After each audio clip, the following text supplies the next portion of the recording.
Halo Malaysia, selamat pagi, salam sejahtera Malaysia. Malaysia kita punya, cintai Malaysiaku, kita jaga kita. Sebelum kita mulakan berita hangat pada hari ini, untuk anda yang baru pertama kali, silalah untuk sudi tekan butang subscribe, like dan share. Sila juga tinggalkan komen anda kerana setiap komen anda amatlah dihargai. Berita hangat hari ini daripada channel ini, Denyut nadi suara rakyat bergema terus-menerus di dalam channel ini. Setiap hari kita membawakan berita-berita terbaru yang pastinya dinantikan oleh seluruh rakyat Malaysia. Kita akan mulakan berita kita. 1, 2, 3. Berita mula sekarang.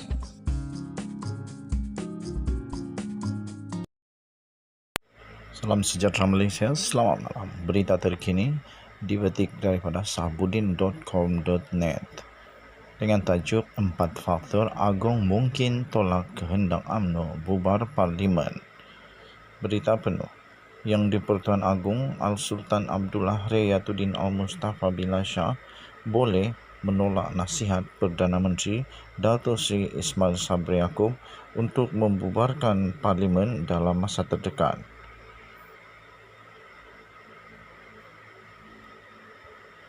Pensyarah Undang-Undang dan Polisi di Universiti Teknologi Malaysia UTM, Profesor Madya Dr. Muhammad Fatih Yusof menggariskan 4 faktor yang boleh dijadikan asas kepada penolakan Seri Paduka untuk tujuan membubarkan Parlimen. Pertama, katanya, Perdana Menteri ketika ini tidak mewakili sebuah parti atau gabungan parti secara solid atau kukuh. Dengan amalan sebelum ini, nasihat Perdana Menteri sudah dianggap mewakili kabinet tanpa perlu dipersoalkan.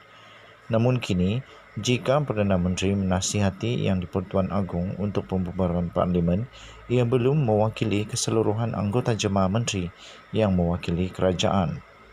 Maka, nasihat Perdana Menteri mungkin ditolak atas alasan ia tidak dibuat secara kolektif, sedangkan perlembagaan memberikan penekanan kepada konsep tanggungjawab bersama seperti mana di bawah perkara 43/3 Perlembagaan Persekutuan, katanya.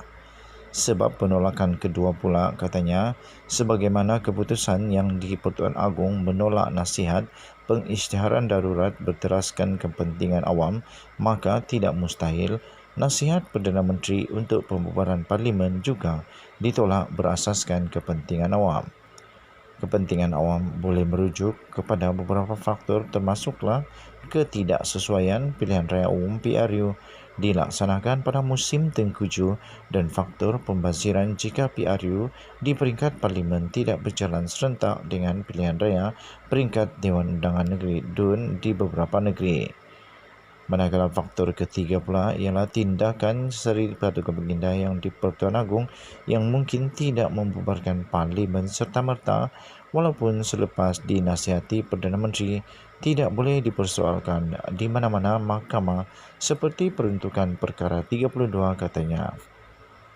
Mengulas lanjut, beliau berkata, faktor keempat penolakan pembubaran adalah disebabkan rakyat terpaksa mengundi sewaktu musim tengkujuh dan PRU sebelum urusan belanjawan negara tidak disempurnakan dengan baik oleh kerajaan, serta risiko pembaziran akibat pilihan raya tidak serentak adalah salah satu langkah tidak popular dan bertentangan dengan sentimen umum rakyat. Sebarang tindakan daripada Seri Paduka Baginda Yang di-Pertuan Agong yang selari dengan kehendak rakyat sukar dipersoalkan walaupun ia kelihatan luar biasa, katanya. Maka mengambil kira 4 faktor itu, beliau menjangkakan tidak mustahil nasihat pembubaran Parlimen oleh Perdana Menteri akan ditolak jika ia benar-benar berlaku. Adalah lebih baik bagi Perdana Menteri untuk mengutamakan keputusan kabinet berbanding keputusan partinya. Jika Yang di-Pertuan Agong pernah menolak nasihat Perdana Menteri dan kabinet untuk mengisytiharkan darurat pada Oktober 2020, maka tidak mustahil Baginda juga menolak pembubaran Parlimen jika dinasihati oleh Perdana Menteri dalam masa terdekat ini, katanya. Beliau mendakwa sungguh pun kabinet tidak setuju pembubaran dilaksanakan, namun Tidak mustahil Perdana Menteri akan bertindak juga mengikut kehendak partinya yang mahukan Parlimen dibubarkan segera. Katanya, jika mengikut konvensyen perlembagaan dan kefahaman peruntukan perlembagaan secara literal iaitu perkara 55/2 yang di-Pertuan Agong perlu membubarkan Parlimen atas nasihat Perdana Menteri di bawah perkara 40. Berbeza dengan pembubaran akibat hilang sokongan majoriti di bawah perkara 43/4 dan 40/2/B yang boleh dilakukan atas budi bicara yang di-Pertuan Agong, katanya. Dalam situasi pelbagai parti menguasai kerajaan negeri, katanya, maka langkah yang paling tepat ialah mewujudkan persefahaman dengan parti berbeza berkaitan waktu pembubaran Parlimen dan DUN. Sekian berita, salam sejahtera Malaysia. Denyut nadi suara rakyat bergema di channel ini. Kita jumpa lagi, bye-bye.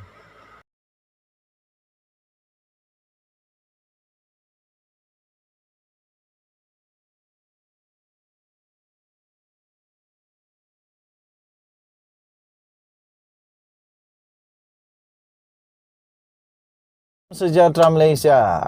Anak-anak saya baru bangun tidur. Syukurlah anak-anak sihat. Yang penting kita jangan makan duit haram. Jangan makan duit yang bukan hak kita. Jangan curi duit negara. Jangan buat macam-macam lah, pecah amanah kah. Kita makan biar sikit tapi halal. Jangan makan banyak tapi mencuri. Akhirnya saya tepuk tangan. Tahniah, bravo kepada Ketua Pengarah SPRM. Ketua Pengarah SPRM. Dia berjanji ini yang akan membuatkan ramai ahli politik makin tak cukup tidur. Katanya, jerung tidak terlepas tindakan. Itu kata Azam Baki. Itu komitmen dia. Bagus. Suruhanjaya Pencegahan Rasuah Malaysia SPRM akan mencari kaedah terbaik bagi membolehkan masyarakat tidak terlepas daripada mengikuti perkembangan terkini sesuatu siasatan dan kes yang dikendalikan oleh SPRM yang dibawa ke mahkamah. Ketua Pesuruhjayanya Tan Sri Azam Baki berkata, langkah ini bagi mengikis persepsi masyarakat terhadap badan itu yang sering dikatakan menahan individu berstatus ikan bilis atau golongan bawahan. Sebaliknya, golongan atasan atau disebut jerung terlepas daripada sebarang tindakan. Katanya dalam kenyataan itu, berapa banyak ikan bilis SPRM kenakan tindakan? Sekarang berbanding kes berprofil tinggi, sebab ini adalah persepsi mereka. Kadang-kadang mereka tertinggal dalam mengikuti laporan kes SPRM yang dilaporkan media. Setiap kes berprofil tinggi yang kami siasat, saya rasa SPRM telah melaporkannya termasuk pertuduhan. Ini tidak. Mereka masih mengatakan kami hanya siasat ikan bilis. Saya pun tidak tahu adakah tangkapan kes Mitra, 1MDB, SRC International, isu skandal kartel itu dikategori sebagai ikan bilis, katanya kepada Bernama. Azam berkata SPRM sentiasa melakukan sebaik mungkin untuk mengambil tindakan terhadap kes-kes rasuah yang membabitkan ketirisan dalam negara, sama ada dilakukan oleh ikan bilis atau jerung yang mendatangkan mudarat kepada rakyat dan negara. SPRM menjalankan tugas dengan membuat pengesanan. Ada kes sebelum ini pegawai kanan kerajaan grade Jusa B kami tahan. Individu ini bukan ikan bilis tetapi seorang yang berprofil tinggi, katanya.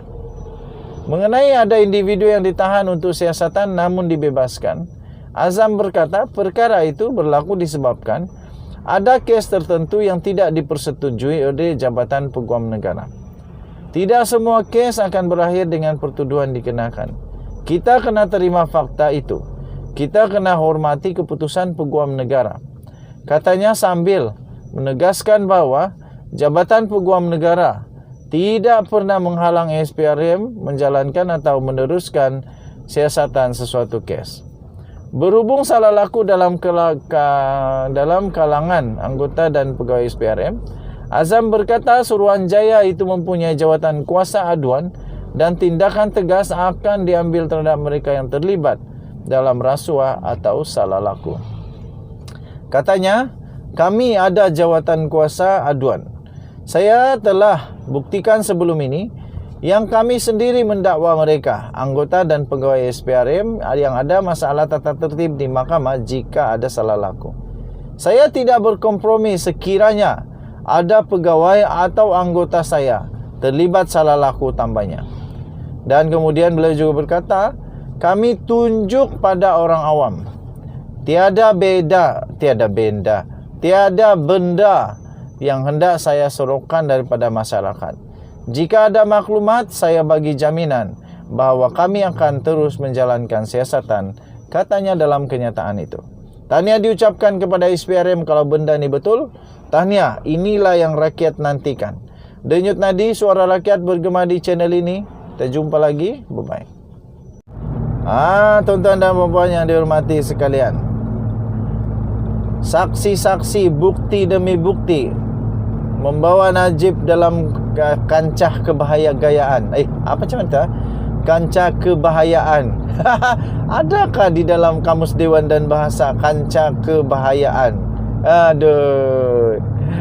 Saksi demi saksi mengaku, membuat pengakuan saksi, membuat keterangan saksi yang nampaknya memang agak beratlah untuk Najib Razak menang. Najib Razak. Kesian Najib Razak. Kalaulah dia dipenjara, ditambah lagi penjara daripada kes-kesnya yang lain, dia juga berisiko untuk dipenjara sampai seumur hidup di penjara. Terbaru ini tuan-tuan dan puan-puan, seorang saksi berkata, saya tak ada akses terus kepada Najib. 27 September 2022 kemarin, seorang bekas pegawai Kementerian Kewangan pada hari ini memberitahu bukan menjadi amalan lazim untuk seseorang memintas pihak atasan dan bercakap terus dengan Perdana Menteri pada ketika itu, Najib Razak. Disebabkan itu, kata Siti Zawiyah Maddesa, dia tidak mempunyai akses secara langsung kepada Najib, yang ketika itu juga menjadi Menteri Kewangan, untuk menyuarakan kebimbangannya terhadap 1MDB. Dia memberi keterangan itu secara lisan di Mahkamah Tinggi Kuala Lumpur dalam perbicaraan yang membabitkan Najib Razak yang dituduh telah melakukan kesalahan terhadap ringgit Malaysia 2.28 bilion dana milik Syarikat Pelaburan Negara, milik penuh kerajaan berkenaan. Selain itu, bertindak sebagai Menteri Kewangan, Najib juga adalah pengerusi lembaga penasihat bagi syarikat terbabit. Ketika saksi ke-26 pendakwaan itu menjawab soalan pada sesi pemeriksaan semula oleh Gopal Sri Ram selaku timbalan pendakwa raya, Najib memandang dari kandang tertuduh. Sebelum ini, semasa sesi soal balas oleh pasukan pembelaan Najib, Peguam Muhammad Syafi Abdullah menyatakan rasa hairannya mengapa Siti Zawiyah tidak bercakap terus saja kepada Najib untuk membangkitkan pelbagai kekeliruan yang dialaminya. Pada 20 Jun, Siti Zawiyah telah memberi keterangan pegawai atasannya seperti Menteri Kewangan kedua ketika itu, Ahmad Husni Hanazla, enggan terlibat dalam 1MDB Ketua Setiausaha Perbendaharaan ketika itu, iaitu Muhammad Irwan Serigar Abdullah, pula memberitahunya untuk tidak membangkitkan isu berkenaan perkara 117 Memorandum dan artikel Persatuan MNA 1MDB. Perkara 117 itu memperuntukkan persoalan mengenai pelantikan pengarah, ahli pasukan pengurusan kanan dan hal kewangan lain yang memerlukan kebenaran Najib Razak.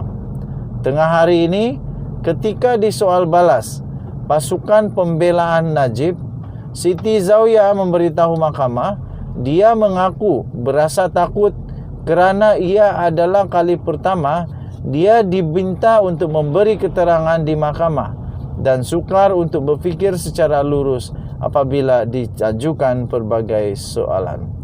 Berkhidmat selama 30 tahun. Berkhidmat selama 30 tahun dalam perkhidmatan awam dan hanya bersara pada tahun 2019 yang lalu, dia berkata, kebiasaannya penjawat awam membangkitkan sesuatu isu kepada pegawai atasan yang paling hampir dengannya sebelum ia dikemukakan oleh pegawai terbabit kepada Najib Razak. Berikut adalah berita yang telah diterbitkan di Malaysia Kini. Kamu boleh baca di malaysiakini.com bertarikh 27 September 2022. Dengan tajuk, "Saya tak ada akses terus kepada Najib," kata saksi, iaitu pegawai di dalam Kementerian Keuangan hari ini, Siti Zawiya Maddesa. Kita jumpa lagi. Denyut Nadi Suara Rakyat terus bergema di channel ini. Bye-bye.